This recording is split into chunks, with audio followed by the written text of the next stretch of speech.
We are ready to go. All Super. right. Well, good afternoon, good evening, good morning, depending upon where you are. Thank you so much for joining us. This is a panel that we have been really looking forward to. We've spent a lot of time preparing for it as a team, and we're excited you're here. To be honest with you, it's such a strong program today that the three of us, were worried that we were going to be presenting to each other just because of the alternative options you are. Thank you for being here and avoiding the situation of us talking to each other. We're going to have an interactive session, and we'll have plenty of opportunity for you to ask questions of our two panelists. And it'll be my role to introduce the topic. So I'm Remco van Hoek. I'm a proud member of the Walton College Supply Chain Management faculty. And I'm joined today by my colleague, Dr. John Kent, who's in our department and also in charge of our China initiatives, and Gilda Yavaheri, who is the Chief Technology Officer of Golden State's Food, joining us from the Golden State, of course, where my last report, it is not as sunny as it is in Northwest Arkansas. Just saying.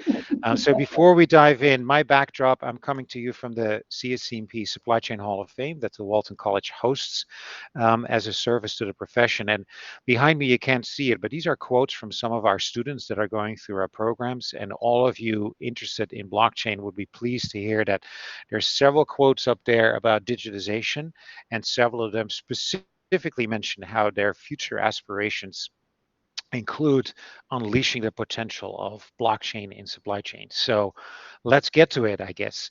What we're going to talk about is two experiences, one from Gilda and one from John, which both focus on the food supply chain. And I think it's a supply chain where blockchain is super relevant because of the perishability and the time sensitivity that we have in the supply chain. We have two examples that are complementary in scope. So John's going to talk about farm to plant. Gilda's going to talk about plant to restaurant. Complementary application areas focusing on food safety, temperature, location, but different products. So beef, pork, and poultry.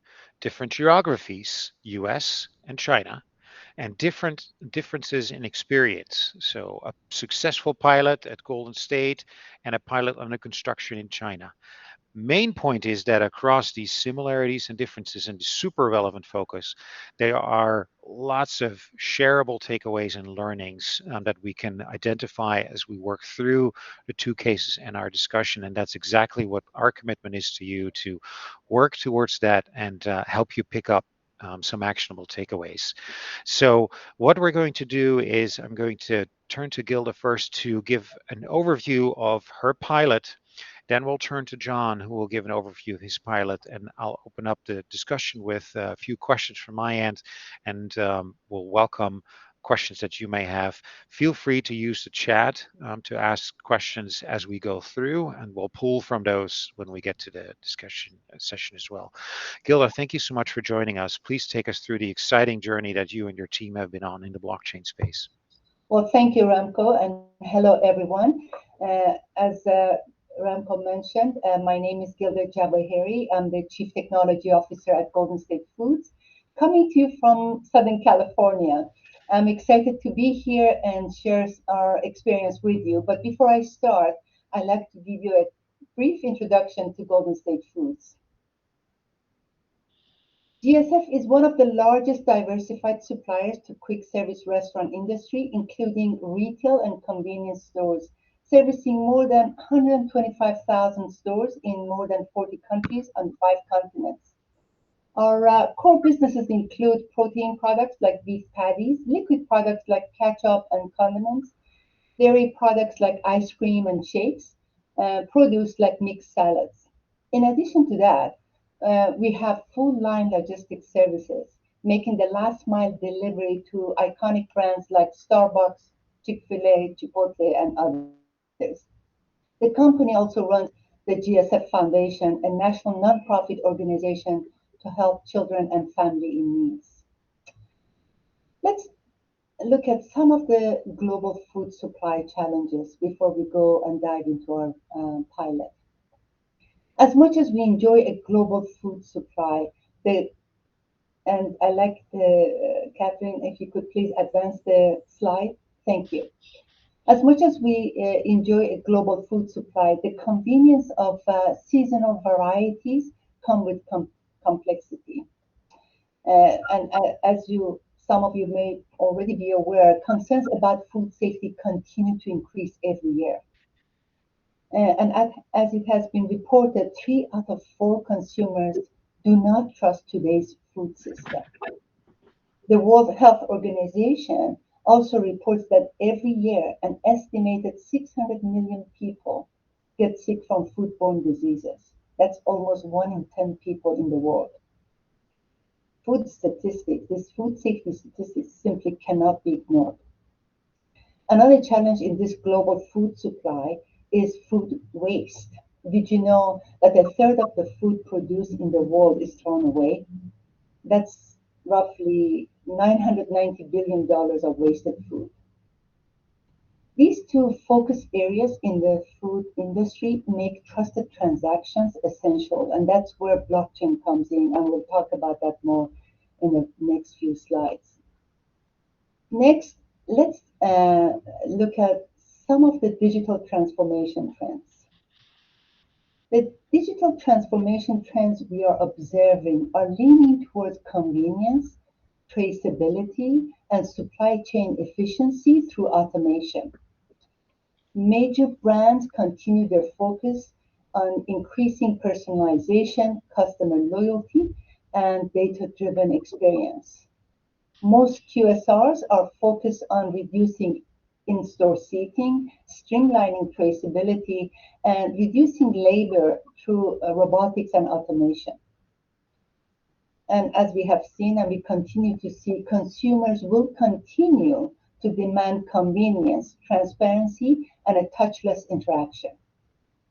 When it comes to the area of sustainability, all supply chain participants, from brands to consumers, are looking for ways to support a circular economy where waste is prevented and resources are optimized.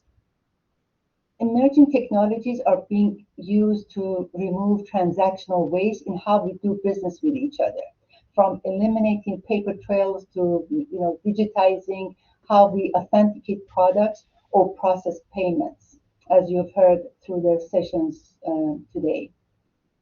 Technologies like blockchain, IoT, and AI will continue to mature and increase in relevance as consumers demand more transparencies, targeted recoveries, and faster responses. In the next slide, let's take a closer look at how GSF is rethinking the supply chain for digital era. The target state for the next generation supply chain is all about supply chain simplification, labor efficiency, and network optimization. So our vision is to reshape the traditional supply chain, which tends to be linear and provides visibility into where you are sourcing your products from and where you are shipping them to, but it doesn't give you much visibility beyond that into the extended supply chain. With blockchain, we envision a more collaborative, instantaneous information sharing supply chain where every entity in the ecosystem transacts with each other in an immutable, trusted manner. Now, I must say, although we tend to associate this digital ecosystem to blockchain, the reality is the convergence of the technologies like IoT, AI, and blockchain, which creates that digital space.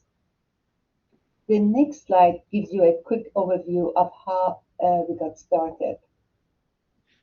So we engage in design thinking sessions with our business stakeholders and with partners and customers to find out what their end consumers really care about. This helped us to determine the starting point. We wanted to track, trace, and monitor product freshness along its supply chain journey while optimizing inventory throughout the supply chain. We were fortunate, as I introduced Golden State Foods earlier, we were fortunate enough to have our business units participating in multiple nodes of our protein product supply chain, like manufacturing, warehousing, and logistics. We needed to control the scope in order to get rapid insights. Therefore, we focused on the portion of the supply chain that we had most influence, and that is from node 4 all the way to 8. To ensure all business participants were talking the same language, we adopted GS1 standards. In order to secure data integrity, we used APIs and developed programs to automatically extract data from the legacy systems and IoT platforms. We use RFID to track the movement of every case through its critical tracking events and use IoT temperature sensors to monitor the freshness. Then we triangulated the movement of the box, temperature, and ERP data and ingest the data to blockchain. We use blockchain to house data and orchestrate business rules. And because we didn't want to reinvent the wheel, and we wanted to leverage the experience of the industry giants like Walmart, Nestle, Dole, and others, we decided to use IBM Food Trust Blockchain Platform, which is Hyperledger permission-based private network. We also developed dashboards to drive actionable exception-based insights tailored to each persona in the network. So in short period of time, less than 6 months, the pilot not only proved our hypothesis that yes, you can track, trace, monitor the freshness of the product along its supply chain, it also delivered some unintended benefits. Next, let's review some of these benefits. Some of the benefits we realized included enhanced product traceability. Through a recall simulation exercise, we were able to accurately conduct market recovery along each node of the supply chain in near real time, and thereby reducing waste. Another benefit was around inventory optimization. The real-time inventory visibility and more reliable inventory count resulted in improved inventory optimization. We also experienced improved quality, product quality. The dashboard view of inventory by shelf life enabled us to quickly identify at-risk products, which in turn improved product quality. And overall, the ability to track by case ID, lot number, or use by date increased precision and speed in our operations. I want to share a quick video that illustrates how it all came together, as I do believe a picture is worth 1,000 words.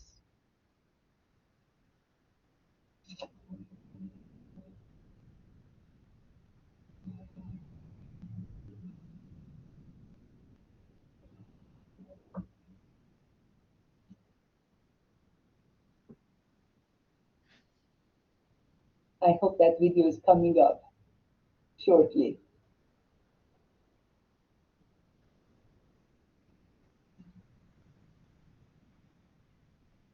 And if it doesn't,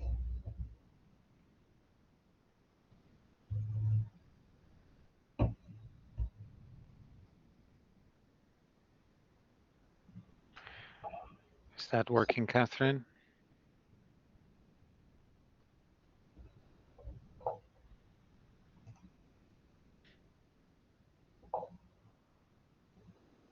That's the video.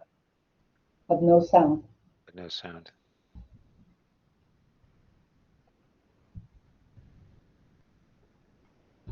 So I think. No, the sound doesn't work. Yeah. Actually, that's making me hungry. But oh. Okay, we'll try one more time. No. Nope. That's No. okay. Sorry about that, Gilda. No worries. Except hopefully we can make it available once we get it working through the recording. So. Okay, let's go back to the slides. Okay. Yeah, let's go back to the slides. And I think what I just want to leave the audience with some actionable takeaways. And once we get to that slide, we can talk about some key takeaways that I want to leave the team on the call with. Hey, sorry, y'all couldn't hear the volume Nope. the last time we just played it? No. That's correct. Okay. Um, can you give us 10 more seconds? I think we can get it to work. Okay. Okay, one moment.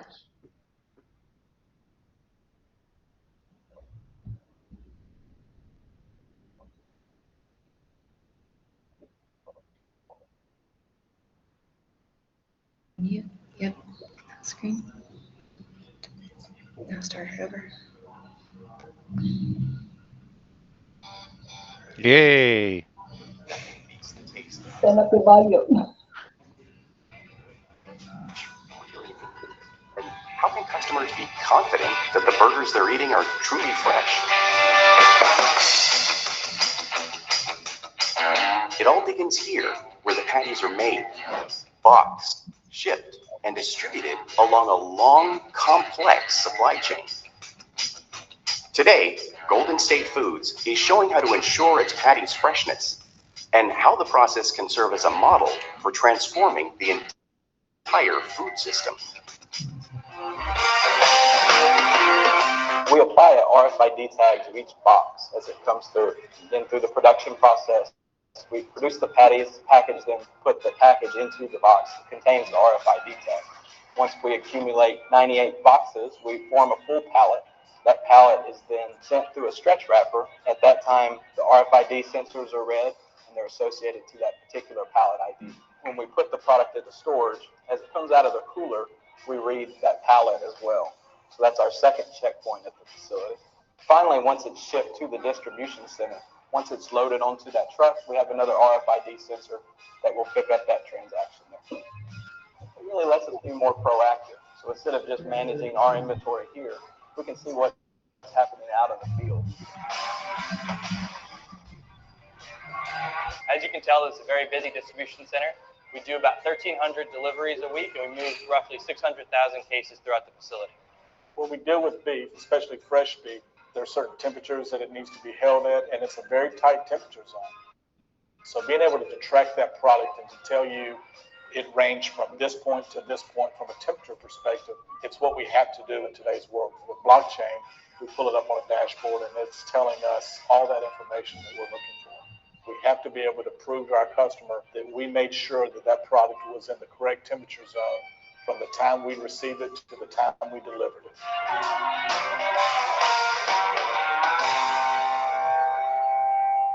Once the beef makes it to a restaurant's cooler, all parties in the supply chain continue to monitor the product right up until it's taken out to be prepared for customers. Well, we're very excited about the results we see from the beef pilot. The ultimate goal is to be able to put this technology in every product that we send to the restaurant. Inventory it's a challenge for the restaurant because their sales fluctuate daily depending on what's happening in their market. So being able to manage and know it's in the back of that restaurant, we can bring them exactly what they need. It's not about just digitizing your supply chain. It's reducing hours of reconciliations that companies go through. It also optimizes the inventory throughout the supply chain. You're going to be able to ultimately have the right product at the right time at the right place. Can you imagine how much waste today can be prevented with that kind of information? That's what makes this pilot unique, because manufacturing, distribution, and customers are willingly sharing the data. And that is really the common goal that everybody is striving towards.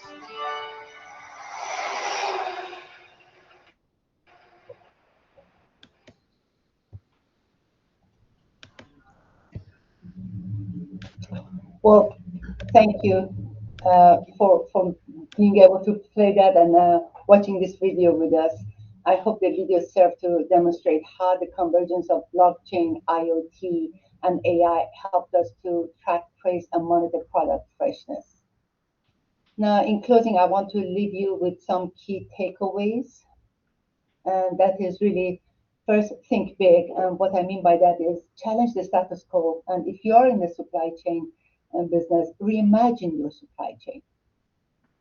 Start small with a practical use case that will solve a specific problem, and act fast and don't reinvent the wheel. Partner with an industry expert that has the courage to push the boundaries. And of course, when it comes to IoT, let there be no doubt that IoT will inundate us with data. Leverage that data to connect your ecosystem. And most of all, balance the hype with good dose of reality. The potential is as broad as your imagination, and don't try to boil the ocean. Just get started, no matter how small the outcome. The learnings will snowball, and you will end up in different spots. I want to thank you again for the opportunity to share our journey with you. And now I'm going to turn it over to John to share his story with us. Thank you. Thank you, Gilda, and thank you, Remco, for the introductions. As Remco introduced, the project that I'm going to be presenting today is related to a. You can go ahead to the next slide, please. Is related to a market that's in China. However, there's an international research team. I'll talk just a bit about those two in the next slide. And then there's a philanthropic suggestion or objective to the project as well. Actually, from the supporting organization, who is the Walmart Foundation, this is a philanthropic project, and it's a project to improve food safety with learnings from China, but specifically in China. Some of you may know Walmart not only has a heavy presence in China from a supplier standpoint, but has over 400 Walmart stores and I think about 20 Sam's Clubs. The part of the project that I'm primarily focused on is an integrated supply chain food safety system, which includes a risk assessment, blockchain, and a tracking component. Okay. This slide is a slide, as you can see, has a little bit of bilingual nature to it. It's a slide that was used to introduce our project back in the beginning of this year. And it depicts a supply chain, as many of us have seen, from farm to the retail market. But it also talks about some aspects that you may not have seen. Pathogens, antibiotics, antibiotic residues for rinsing of the products. And then in the bottom left corner of the screen, part of the reason I picked this slide was it talks about aspects of the project that are veterinary. It's an agriculture led project. So there are veterinarians that I'm working with. I'm one of the few, myself, Mary Lassity, and Catherine Carlisle are the three representatives from the business college, from the Walton College.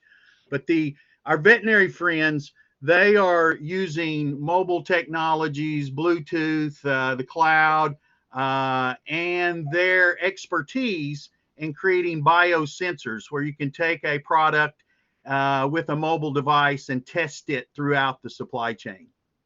Next. Okay, I think there may be one slide that was hidden or missing. Can you back up and look? John, if it's hidden, we can't show it on Okay. the full screen, but we can escape and show. Yeah, maybe That work? Yeah, I just there you go. There you go. I wanted to share this slide as well. It's another introductory slide about the project team. That's one of the, I think, the unique characteristics of our project. It is an international project. It includes universities in the United States, as you see on the left, and then it includes universities from China, and then three industry companies, 3 in the pork industry and 3 in poultry. Okay, sorry about that trick. Now I'm going to have a couple more slides that demonstrate different things with the from a supply chain perspective. This is a slide that I've created to try to put together a lot of information. As you can see in the top half, it's trying to depict the multiple databases that are included with with blockchain technology. And as you can see from all the arrows there, the databases are getting updated theoretically from all parts of the supply chain. I'll get back to the theoretical part in just a minute versus the reality part. The other aspects I want to bring up here are all the arrows that you see. Those are connection points and potential sources of data from throughout the supply chain. But the biological systems, sort of down on the bottom in the left, the air, the water, the soil, these are aspects that the veterinary and agricultural colleagues are very interested in, that as product gets off the farm, that many of the rest of us don't think about always. So next slide, please. This slide is specifically depicting the supply chain again, but related, and brings in the blockchain component and the word tracking. It's a food safety project. There are many scientific food safety microbial tests that go on. However, sharing that information is very difficult for companies. And so we're focusing on, similar to what Gilda had mentioned, you know, let's pick something small to start with. We're focusing on the tracking aspects of blockchain for our pilot, because we felt it in every meeting that we've had when we start talking about the how many salmonella positives were there. No one wants to share that outside of their company, and it was going to just be a barrier. So again, our blockchain application, at least initially, will just include track and trace, so latitude, longitudes, dates, times, temperatures, humidity. Okay.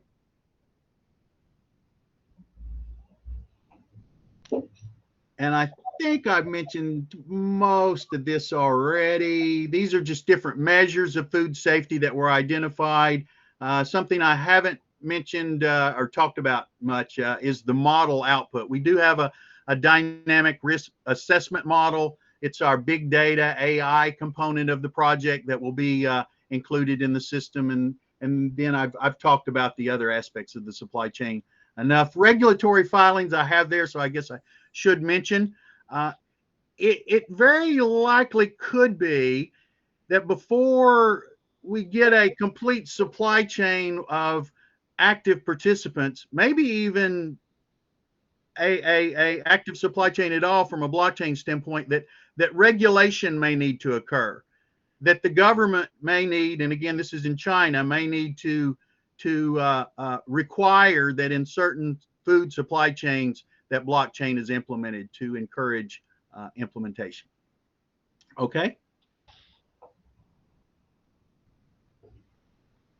This is just an example of a dashboard. Many of you have seen reports and dashboards before. The thing I want to emphasize here is the top left bar chart includes 4 different grocery retailers in China. Again, the philanthropic aspect of this project, and it's not just about Walmart improving the food safety and the trust of the consumer in their supply chains, but for the pork and poultry industries, even beyond grocery, even for restaurants. Okay. So insights. As Remco introduced, we're still a work in process. My role on the project as a supply chain faculty member is to ensure a supply chain orientation. And that has proven to be a little bit more difficult than you might think. I'm working with primarily a group of veterinarians, as I've mentioned, definitely comfortable on the farm, comfortable in the production facility. But beyond that, very little visibility, and in some cases, no visibility. So what else here? We have had a manual follow the shipment test where we went from the farm all the way to the retail store in a pretty, not pretty, in a very well-defined supply chain for a poultry company in the Guangdong province in China, where they own the retail store, they own the production facility, they own the farm. And so we collected data manually, and hopefully we'll can move forward with that test to an electronic environment. I mentioned already reluctance to share data within the domestic supply chain in China. You know, forget about all of the geopolitical pressures that between the U.S. and China, but you add those on top of that, getting data, even in a cloud in China with access from 3 universities in the United States is going to be interesting. So as I said, we're focusing on traceability, the location for our project. And that, I believe, concludes my slides. Super. Thank you, John. Thank you, Gilda. As we transition into discussion, and we welcome questions that you might have to ask, you can post them in the chat. We'll do open outcry in a moment, but maybe I may take the opportunity to kick us off. So many learnings that both of you are sharing. Could you maybe share like 1 or 2 aha moments that you and the team lived through as you went through this experience? Question to both of you. I can take that. John, do you want to take that, or shall I take that? Oh, or we both can. Go ahead, though. Go ahead, and then I'll follow. Okay, very good. Well, yeah, the aha moment, there were really quite a handful of aha moments I can recall right off bat. One was the targeted recall and recovery. We did a simulation, and we identified a lot to have a problem, and we went all the way from manufacturing to distribution to back of the restaurants and pulled those cases that were in scope of that lot and pulled them away, and managed to ensure that we actually identified those cases in near real time. That was huge eye-opener for us, because today we take conservative approach and we pull everything off the market, off the shelves, from the market, should there be a problem, because you're dealing with the spread of contamination and you want to be conservative and pull everything just in case you miss something. With this solution, or with this platform and ability to identify the position of every product, not only you were controlling the contamination of the spread of problems, but you were also protecting the brand, and you were also reducing waste. And that is quite very much aligned with what we have been trying to do to address some of the global food supply challenges, as we mentioned earlier, how much food is being thrown away. So that was one aha moment, that how quickly you can recover and how you can be targeting those specific products. That was huge. And another one was the fact that we allowed this end-to-end visibility. Our operations team had direct line of sight with market dynamics, so they could see what's going on, and they could see the variations very quickly in near real time. And they didn't have to wait for forecast to come to them after a few days and tell them what the demand is going to be. They told me, hey, I can adjust my production. I don't have to wait for a forecast from distribution center. So that's truly transformational. As I mentioned earlier, it's really helping us to look at how we transact with each other differently and transforming the way we do business with each other. Another aha moment was actually the last one I want to share, was the rotation management, which is really picking the product in a date sequence. That at the restaurant level helped them to leverage best practices, which we didn't think about at all. And there were a few more I could share, but I'm going to turn it over to John to share his lessons, aha moments. There are 2 that I have written down. One I alluded to a few minutes ago, but the first one is the president of China, Xi Jinping, is a blockchain advocate. And this has occurred throughout our, in the beginning of our project, that was not the case. And there was much more resistance to even listening to this aspect of our system until he had come out publicly in support of blockchain. Now, I would say a caveat, I'm not sure he was thinking about food safety for blockchain. I think it may have been more currency related. However, that was a good aha. This is a way we might can get some leverage for implementation. The other aha moment was just the supply chain orientation in a group of individuals, a group of scientists who are used to their very focused part of the supply chain, and just how much there's a lack of visibility beyond that production facility. Mm. And John, that's a great segue into the other question I was going to ask both of you. Maybe you can go first. What were some of the challenges experienced by the team in going through this effort as far as it's come? Mhm. Well, so this project, we're in our fourth year.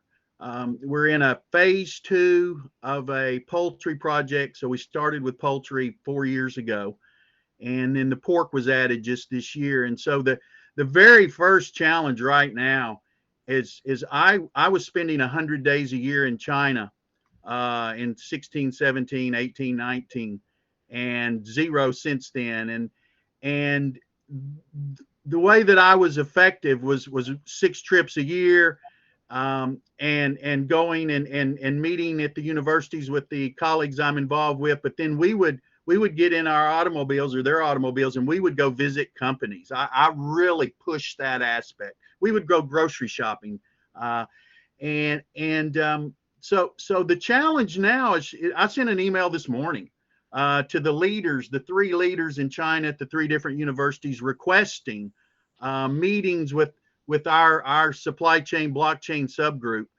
Mary and Catherine I know is on the call, so we're copied on this email, requesting meetings with each of the companies, and not with the contacts that the veterinary scientists, the agriculture folks are used to, with the marketing colleagues, with the colleagues that do know where the end consumers are, the customers. So it's maybe the immaturity of a supply chain orientation and a agriculture scientific kind of project. Remco is really the biggest, whether it's the face-to-face or our now video meetings. And I think the other thing you had shared before was just hesitancy to share sensitive data, yes, and to dip the toes in, right? Yeah. I Gilda, how think about you? Yeah, no, I will share our challenges with you in a second, but I just wanted to add to what John said. I think it's really a cultural shift. So we can, poke at specific elements, but at the end of the day, it requires a different mindset, not just in China, but even in America, wanting willingness to share data, being assured that you're not going to use it against me. That requires a cultural shift, and we're still, working towards that. But another challenge we also experienced was on the technology itself, because we went after the convergence of IoT and blockchain and legacy system data and AI and machine learning. So that in itself brought a lot of nuances. When we were talking about IoT, some of the vendors, the temperature platform vendors, had different priorities, and we had to work with them and ask them to come back and work with us on this. So it required a lot of negotiation to make sure that we are aligned on the priorities. And of course, IoT, not itself, took some learning for us, knowing where to put the tag, for example, RFID tags, that doesn't get stuck on the conveyor belt or doesn't get stuck on the floor, because you are in food industry and everything has to be sanitized every day. That was quite challenging too. So that was one of our biggest challenges, the technology itself. Really interesting. I know we got some questions coming in on the chat, so I'm going to turn to Kurt next. But maybe before we do so, I wanted to, if we can go to the next page, just offer a few of the takeaways that during our preparation we as a team landed on to make sure that we capture these before we further open it up, in 3 areas. Scoping first. What you've seen in both of these cases is that the application of blockchain in the supply chain does not have to cover the whole supply chain, even though as supply chain managers we often take the perspective of the end-to-end, to fork to farm and so on. The application could start or concentrate on part of the supply chain just fine. The advice to start small and course correct as you go along, that's clearly one that, when lifted off Gilda's experience. blockchain also does not help you get rid of existing technology. Rather, it helps you get more out of it through technology convergence. So, blockchain is not going to dispose of the need for barcodes, RFID, IoT, and so on. In fact, it helps you get more out of those technologies. And do not consider blockchain as a transaction system if you're expecting timely insights that are actionable. So consider balancing on and off the chain and private versus public, depending upon the use case or the type of information shared, also to navigate some of those sensitivity and confidentiality issues. On the next page, 4 more in terms of how to begin.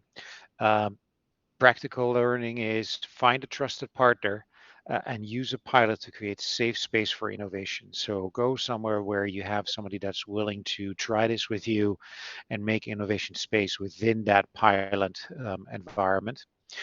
Start where there's the least amount of resistance and start where you have most influence. So don't pick the hardest problem. Pick an area where there's not too much resistance against it and where you have some influence so that you can really maximize the learnings from your pilot. Make sure that the use case works for all parties involved. So in Gilda's example, there are several different tiers of the supply chain involved. There is a specific rational and intended ROI and benefit for each of those as in order to get them engaged. 4, onboarding people on the blockchain still requires some basic education and expectation setting. Both cases include an element of just getting people well versed in what is blockchain and how it works, what will it do and what will it not do. And then as a last set on the final page, change management. Cost of blockchains are a question mark when you factor in IoT, RFID, hardware, tagging, operating expenses. It is much more than just the technology. The overall change involves multiple factors, and there's several question marks that you need to consider, and a pilot can help you get much smarter about that. The need to engage a broad audience, even though the fact that takes some time. It's easy to get started on the technology side, but sometimes you may need, as John referenced, a marketing person in the room to get the supply chain perspective going and truly get at the use case. Hurdles, about confidentiality. And so the wider and the more you share, the greater those hurdles are. So consider narrow scoping, both in terms of supply chain scope, in terms of data scope, and in terms of application area. And then finally, inspired on the lessons learned from John and the point about it's a culture change that Gilda made. Culture eats technology potential, not for breakfast, but before breakfast. So be aware that there's clear cultural aspects to factor in. We wanted to give that to you to just make sure we capture the richness of learnings across these 2 cases and give you actionable lessons learned. I'm excited that some of you have questions. Kurt, maybe I can turn to you first. I saw that you had a question pertaining to the food supply chain. Do you want to share that question with the panel?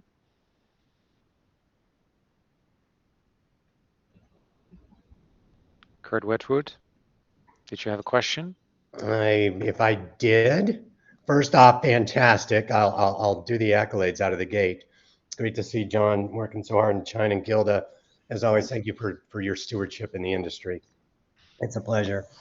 If there was an ask of the blockchain community or the food community, what would you ask of them as it pertains to expansion of the blockchain networks?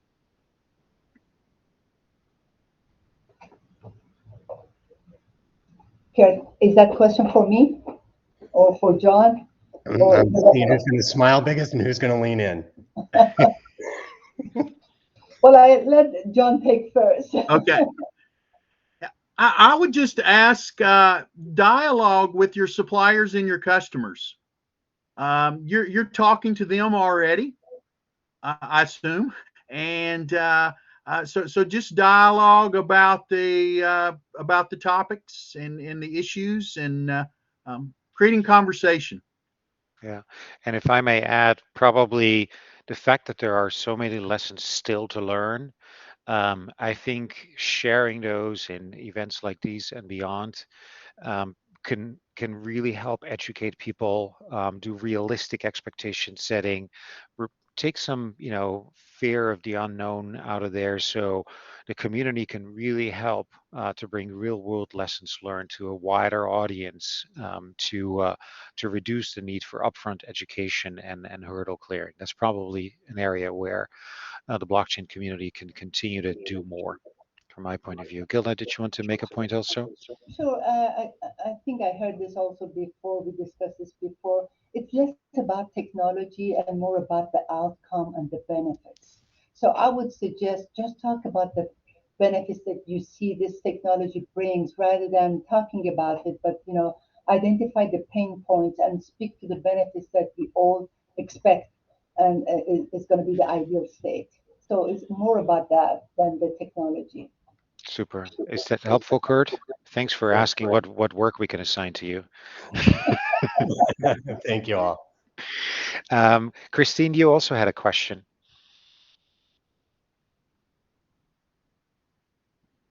Oh, yes. I was curious if there had after this has been implemented, did y'all notice a change in or capture any sort of improvement in catching any food safety issues due to this implementation, or reduction in time, time or downtime?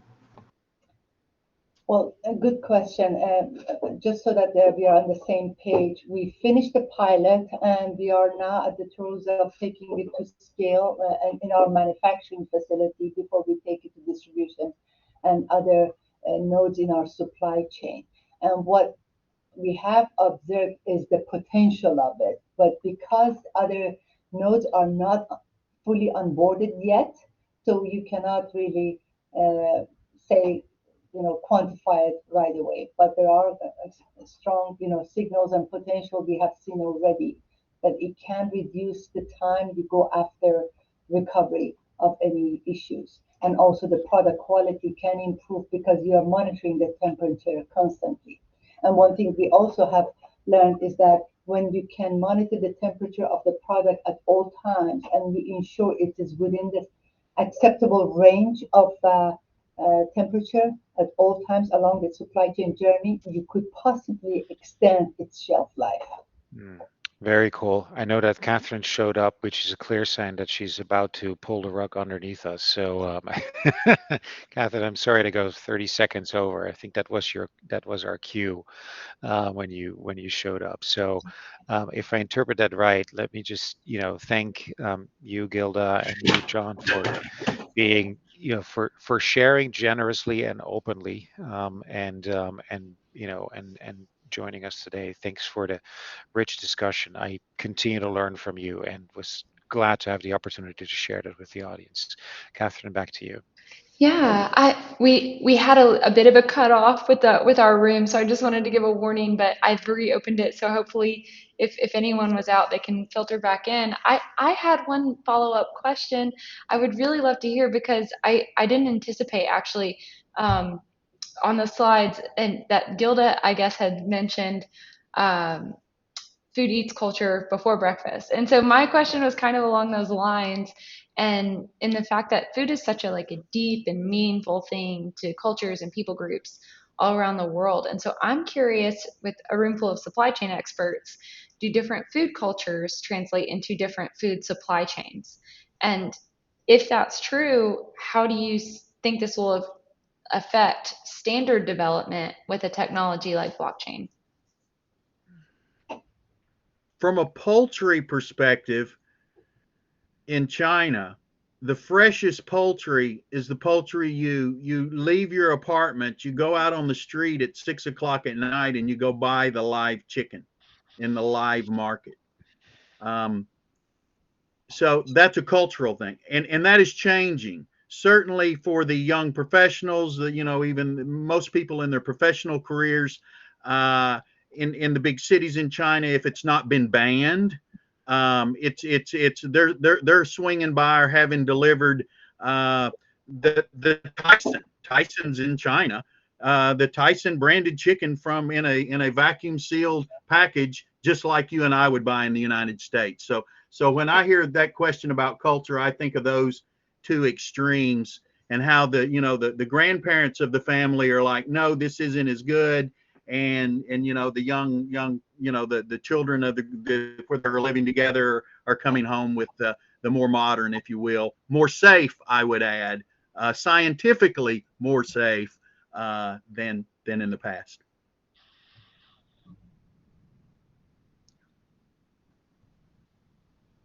And I think, Catherine, if I could add to what John said, there may be, different product portfolio. For sure, there are different product portfolio. But one thing they all have in common is the authenticity needed because of the globalization of the sourcing of the food. And therefore, I see still blockchain being very relevant, regardless of what product portfolio you're looking at. And as Remco mentioned earlier, in some cases, you may not have to go end to end, farm to fork necessarily. You may take a segment of the supply chain of that product and make sure it's enabled by blockchain. Or in some cases, you may have to go end to end to bring that authenticity to the consumers. Thanks for sticking around and answering that. I was really curious. Okay, well, we appreciate all three of you so very much. What a wealth of knowledge. And we will have this posted on our YouTube, replayed for our classes. And we just can't thank you enough and for coming out on a Friday and helping us learn more. Thank you. Super. And congratulations to making it to the end of your conference. Yes, it's and been a still great smiling. day. Well done. Great day. No, this was well this was done. a worthy smile for this talk. I appreciate it. All right. Thank you.